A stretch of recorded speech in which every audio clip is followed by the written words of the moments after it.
Black brain, white brain author interview. Let's get into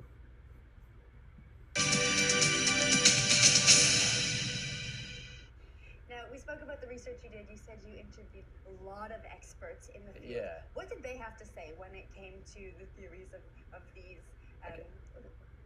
for lack of a better term, racist Yeah. things?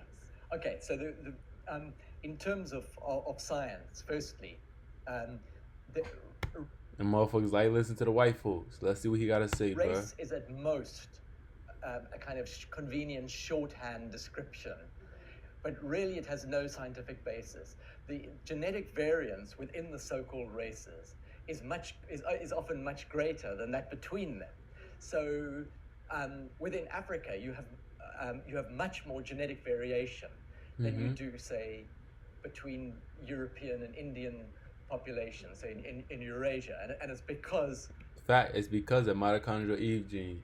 We could have babies that look white as fuck, blonde eyes, blonde hair. You hear me? Europeans, they only got one type of genotype, blue eyes. Obviously, you got the blondes with the they got black eyes, they got regular, like they not all just blue eyes, blonde hair type shit. But what I'm saying is they can't create different genotypes that we can. They can't create different variations of the same kind of being to the extent that we can. Only relatively small groups migrated to Asia and then Europe. So there was much more genetic variation in Africa. So the idea of race then is fallacious in a scientific sense. It's all it's describing are very superficial characteristics, skin color, hair type, things like that. But that's not profound in terms of your whole genome. So that's the first point that scientists will make. So then one looks at different population groups, and that's a term that scientists use more often rather than races. So you look at different population groups, and indeed there is some variation between them. So for example, people who live in malaria zones, there are more people who have sickle cell anemia there. And the result of that is because if you have one allele of a particular gene, then that protects you against malaria. So Pesachs in the Jewish community, lactose tolerance, we evolved for that, skin color. So those, in that sense, there has been continued evolution of humanity. But all of those are single gene mutations, whereas intelligence involves a network of thousands of genes. So you're not comparing like to like, because one of the racist arguments is that, look, people have evolved for skin color, people have evolved for sickle cell anemia, therefore what's to say they're not evolving for intelligence? And the answer to that is that you're not. It's trying to compare apples and oranges, or fish and bicycles. Yeah. Now, as we see in the book, the racist study keeps popping up in different forms year after year, and you speak about the bell curve. Now, this was published in 1994. Can you talk us through what exactly the bell curve set out to prove? Okay, the bell curve was, as you say, a book that came out in America in 1994 with huge publicity. And what it was arguing, the two authors were arguing, was that the reason people were poor was because they were stupid, basically. They had low IQ. So it wasn't the other. Most people say that the reason people in poorer areas have lower IQ relates to poverty. But they were saying no, it's the low IQs were causing the poverty. And the corollary of that, they said, was the reason in America why there were more poor black people was because they said that black people are innately less intelligent than white people. So that was the core argument. Look, it was a long book. There were lots of other stuff in it, but that's the kind of core argument. See how these people think about us? Section of the book, and in common with a lot of this kind of the people who hold this kind of view, they believe that IQ is something that is biological, so that and also, so biologically, they're saying we're fucking dumb, basically. But also, not only that, but it was literally proven that emotional intelligence supersedes intellectual intelligence in any kind of entrepreneurship or success business, right? And I'm not saying okay, that excuse the reason they saying this shit. First of all, we know that shit is cap. Fucking genetically, we're fucking. You feel me? We're pushed like genetically, we're smarter than these motherfuckers.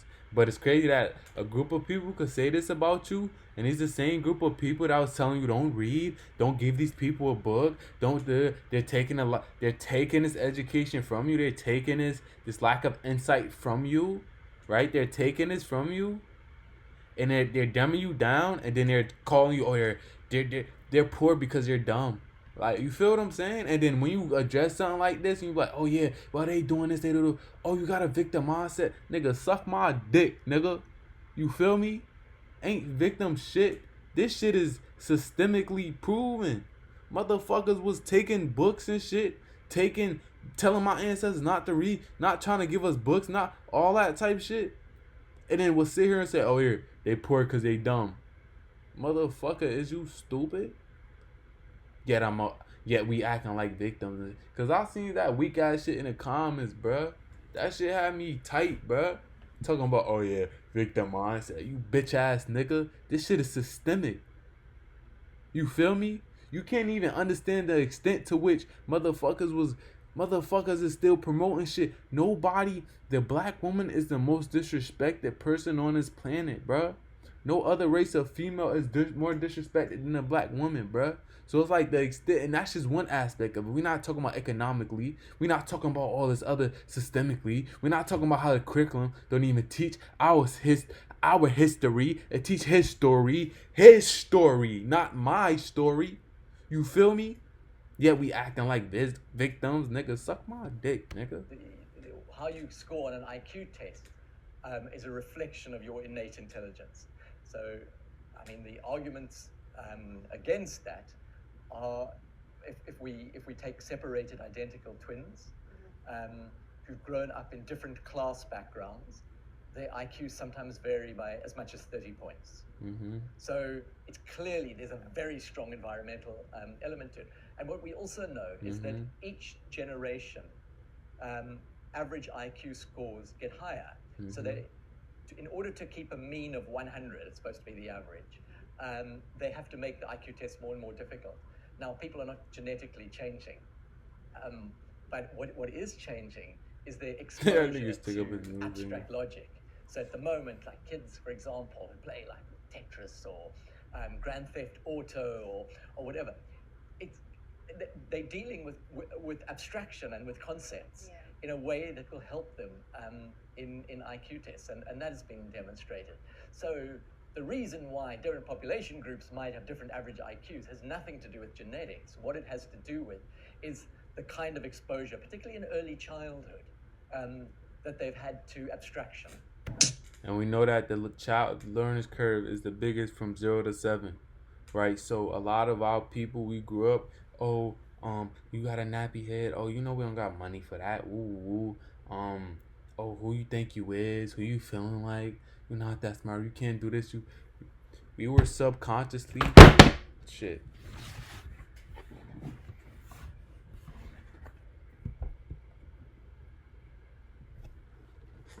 We were subconsciously primed to have that lack of self-love, self-respect, that lack of self-worth. And we gotta prime ourselves, reprogram our subconscious mind to no extent, to a further extent, to where other groups, races of people don't have to. You feel what I'm saying? And so, environment plays a role is always. But the child learning curve is the biggest through 0 to 7. And that's often because our parents have a lack of knowledge, a lack of insight about certain words and how words are spells. And they would cast negative spells onto their children. And these children would then grow up to being adults that are insufficient in society, that have the inability to heal and work with themselves, that have a lack of connection with their inner true self, that have a lack of connection with their childhood self. You feel what you understand what I'm telling you? So this is breeded, right? And so with that being said, that was the Black White Brain author interview, and I would have more of this shit coming, man. But we gotta take this shit back. You know what I mean? We came such a far way, and it's only up from here.